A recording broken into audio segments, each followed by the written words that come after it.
चिराग को बीजेपी से मिला मंत्री पद का ऑफर। चाचा को लेकर चिराग अभी भी अपनी मांग पर अड़े। मोदी मंत्रिमंडल का विस्तार जुलाई के पहले सप्ताह में 30 से 35 मंत्री हो सकते हैं शामिल, कई के होंगे इस्तीफे।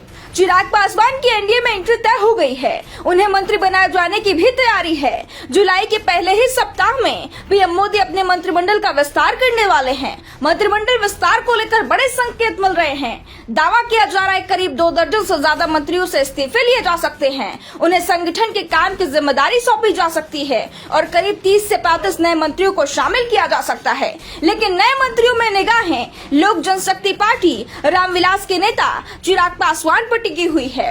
दावा किया जा रहा है कि हाईकमान से उन्हें मंत्री पद दिए जाने के संकेत मिल रहे हैं, लेकिन चिराग पासवान अभी भी अपनी पुरानी शर्त पर अड़े हुए हैं।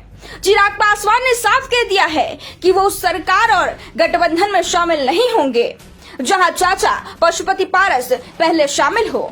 पशुपति पारस मोदी सरकार में मंदी खाद्य आपूर्ति मंत्रालय उनके पास है। कभी ये मंत्रालय चिराग पासवान के पिता रामविलास पासवान संभालते थे और आज रामविलास पासवान की विरासत पर दावेदारी को लेकर चिराग और पशुपति के बीच लड़ाई चल रही है। चाचा भतीजे के बीच चल रही इस लड़ाई में एलजेपी का बंटवारा हो चुका है। पार्टी का नाम और निशान चुनाव आयोग ने जब्त कर लिया है। बीजेपी की कोशिश है दोनों एक साथ आए, लेकिन पशुपति पारस और चिराग के बीच दूरियां कम होने की जगह बढ़ती दिख रही हैं। पशुपति पारस ने तो चिराग को अपना भतीजा तक मानने से इनकार कर दिया है। दरअसल लोकसभा चुनाव से पहले बीजेपी एनडीए को फिर से मजबूत बनाने की कोशिश में जुट गई है। उसकी नजर पुराने सहयोगियों पर है।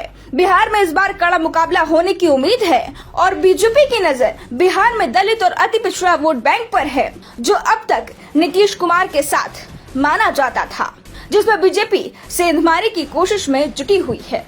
राज्य में 5% आबादी पासवान समाज की है और जब तक रामविलास पासवान थे तब तक वो इस समाज के सर्वमान्य नेता माने जाते थे।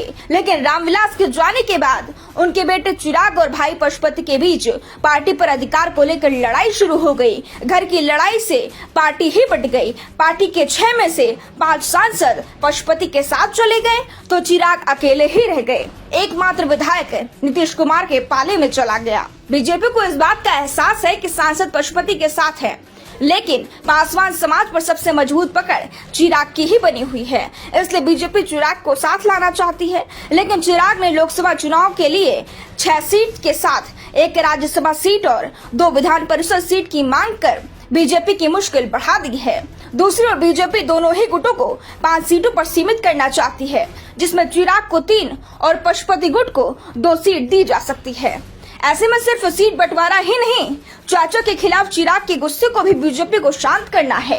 वैसे मंत्रिमंडल में सिर्फ चिराग की एंट्री पर ही नजर नहीं है, बल्कि आंध्र प्रदेश की मुख्य विपक्षी पार्टी टीडीपी, पंजाब की अकाली दल, तमिलनाडु की एआईएडीएमके पर भी बीजेपी की नजर है। दावा किया जा रहा है कि इन तीनों पार्टियों को भी केंद्र सरकार में हिस्सेदारी मिल सकती है। साथ ही शिवसेना को मंत्री पद मिलना पहले ही तय माना जा रहा है। एकनाथ शिंदे के साथ शाह और जेपी नड्डा की बात भी हो चुकी है। बीजेपी ने 1 मंत्री पद दिए जाने का प्रस्ताव दिया है, लेकिन शिंदे 2 मंत्री पद मांग रहे हैं। शिंदे की डिमांड है कि 1 कैबिनेट और 1 राज्य मंत्री पद दिया जाए, जिससे वो अपने सांसदों को समझा पाएंगे। अगर 1 मंत्री पद मिलता है तो उनके लिए मुश्किल खड़ी हो जाएगी, लेकिन ये तय है कि शिवसेना का मोदी सरकार मंत्री बनाया जाएगा। Bureau report, the such India.